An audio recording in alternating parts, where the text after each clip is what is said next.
Welcome back. I'm Dr. Broom here at my clinic, Broom Chiropractic and Sports Therapy, and I've got a new exercise rehab demonstration video for you today.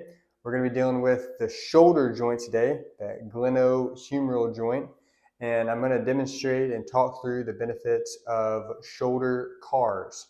If you remember from my neck CARs video, CAR is an acronym. It stands for Controlled Articular Rotation.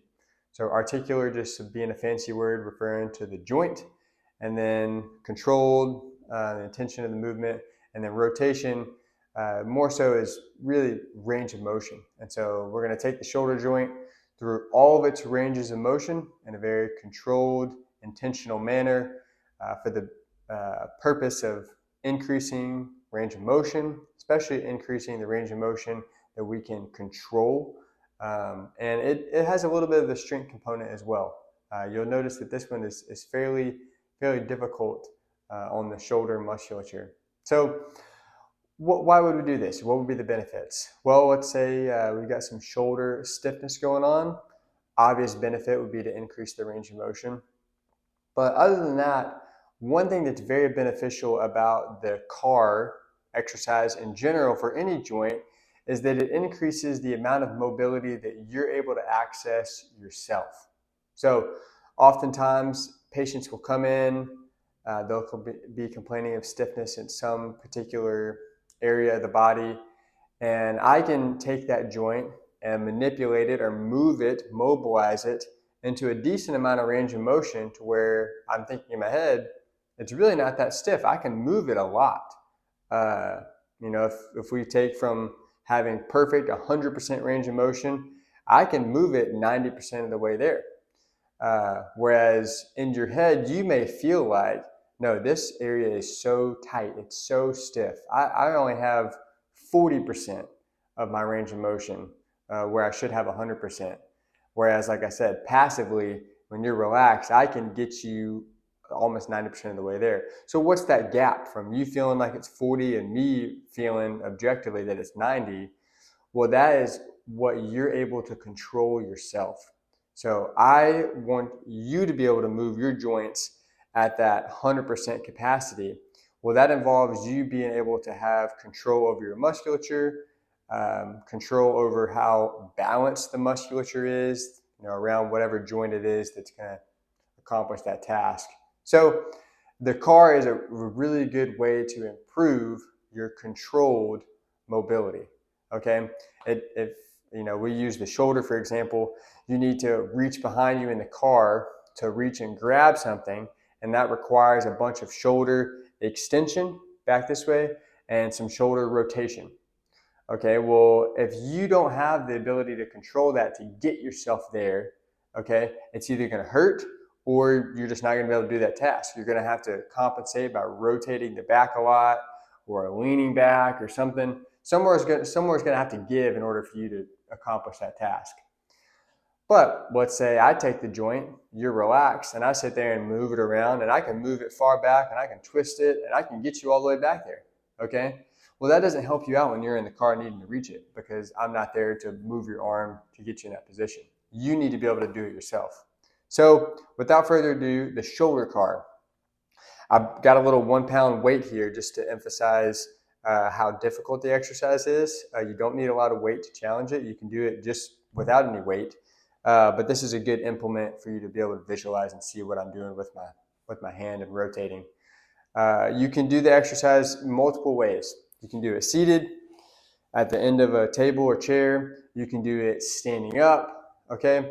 Or you can do it on all fours, which is how I'm going to demonstrate it. It's maybe the hardest way to do it, but I think it's the best way to isolate to just the shoulder joint itself, which is the goal of a CAR. You're supposed to just focus on one joint at a time or one group of joints at a time and trying to move that very intentionally. So if I'm going to work on my right shoulder, I'm going to get here in this quadruped position, and I've got some weight kind of sitting back onto my heels here.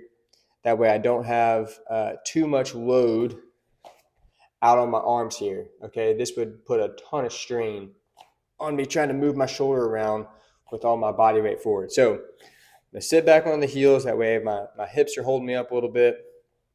I still want the back to be flat. Okay, I'm nice and tall through the spine. I've got good pressure through my left arm, pushing the ground away. Okay, pushing the table away. I don't want to be all scrunched here. I don't want my shoulder blade to be up in my ear. So shoulder blades are relaxed away from the ears.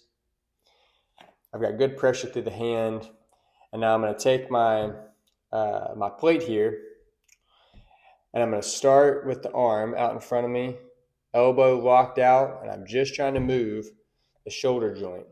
Okay, palm is facing down, and I'm going to move my arm through shoulder flexion as much as I can get it with my hand rotated like this. And once I've maxed out that range of motion without twisting or leaning back or doing any type of compensation, all right, I can slowly let my arm rotate more. That'll let me get more range of motion. I'm going to start rotating back.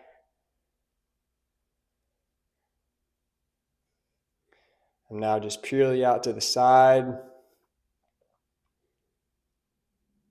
going to keep rotating the arm around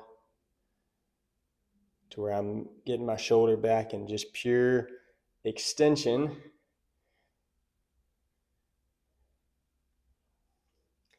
I'm shaking a little bit. I'm working hard here. All right, I'm all the way maxed out in rotation and extension. I'm going to work my way back around, rotating the opposite direction.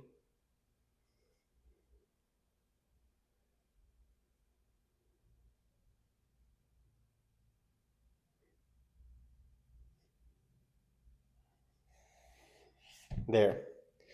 All right, and that was one repetition of a type of shoulder card there in that quadruped position. So, like I said, you can do it seated, same exact motions. You can do it standing up, which would be probably the second best way to do it, especially standing up like next to a wall or something. That gives you good feedback. Or if you can look at yourself in a mirror, that gives you good feedback to where you're not twisting your torso so much. That's going to be the most common thing that you do to compensate for not having the range of motion. You get the arm up and you start getting out here, and you can't go any further, and so you'll want to lean into it or shrug the shoulder up to try and give yourself some extra motion.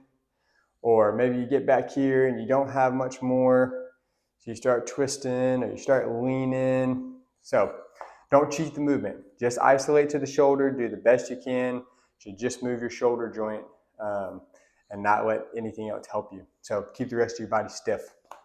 What else was I going to say? That is the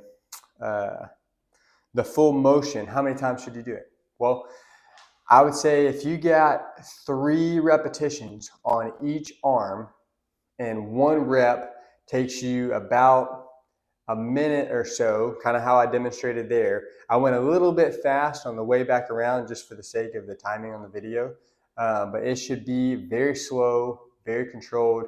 You're very intentional about taking that joint that's a ball and a socket and kind of scraping all around the outside, the corners of that joint to really unlock all of that range of motion, those extreme ends of your range of motion to control. So if you got 3 repetitions on each side, that would be really good, just with body weight. If you added some weight into it, be sure that you can still do it as controlled with the weight as you do with just your arm alone. And that should help significantly increase some controlled range of motion, mobility of your shoulder joint, and help you feel strong in your shoulder. Your shoulder muscles are going to feel very activated after doing it, and that'll get you warmed up before working out, or just keep the shoulders nice and healthy for your daily living. But thank you for joining and watching.